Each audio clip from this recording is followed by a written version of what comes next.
Hi, I'm Kelly Stacken, a sophomore here at Hamline University, and today my main focus is on communication.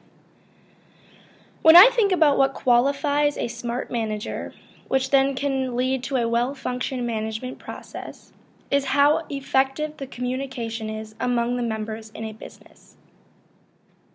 On page 367 in the Exploring Management textbook, there is a model called the Richness of Communication Channel.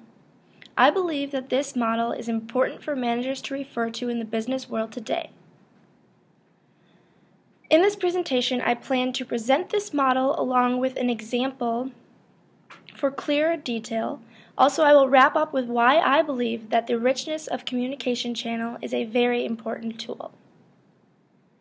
To begin with, here is an illustration of the Richness of Communication Channel. This figure can be used to assist managers in choosing ways of effectively communicating a message.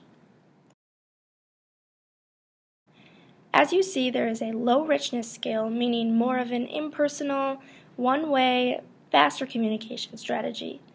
This can include written messages on bulletins, memos, or blogs, and is considered less rich due to this limited interaction.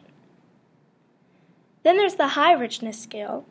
This is the more personal, two-way, and slower type of communicating, and it includes face-to-face conversations, online conference calls, or phone call.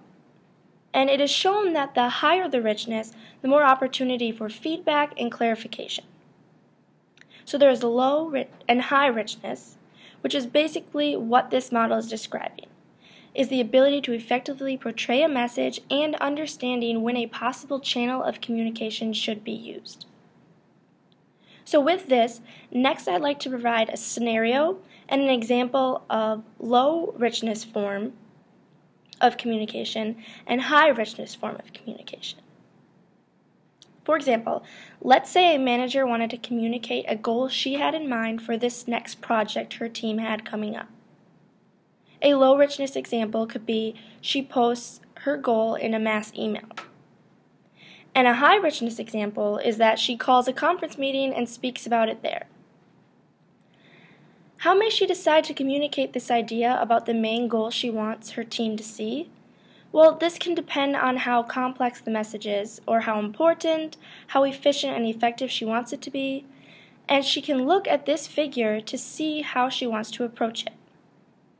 So let's say she thought that this goal she had in mind was super important and she wanted everyone to be on the same page, and she wanted as less conflict as she could so that everyone knew what their goal was and there was no relationship conflicts due to the lack of communication.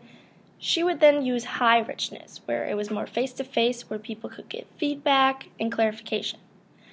But then let's say she thought, in the other scenario, that the goal was actually, well known because they've had it for other projects before, and she basically wants to be more efficient.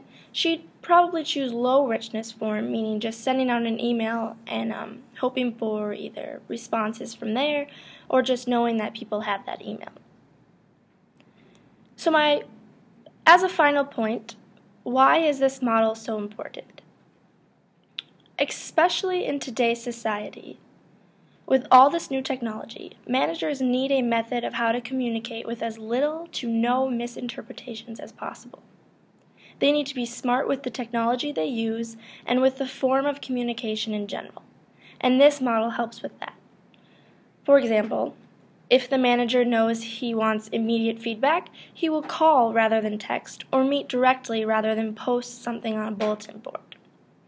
Furthermore, it is overall important to be able to speak a clear message, even when it's a complex message, and to be able to find a method of communication that will be the best possible way to do this. In order to build a strong business with an effective management, communication where there is mutual understanding is key in this process.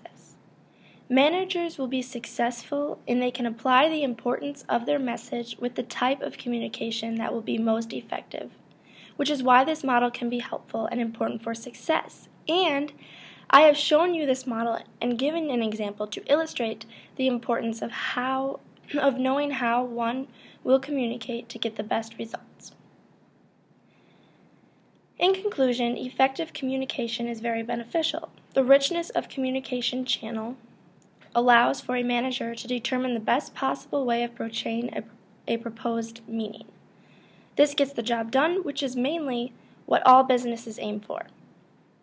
Thank you for listening to my presentation, and if you have any questions, please let me know.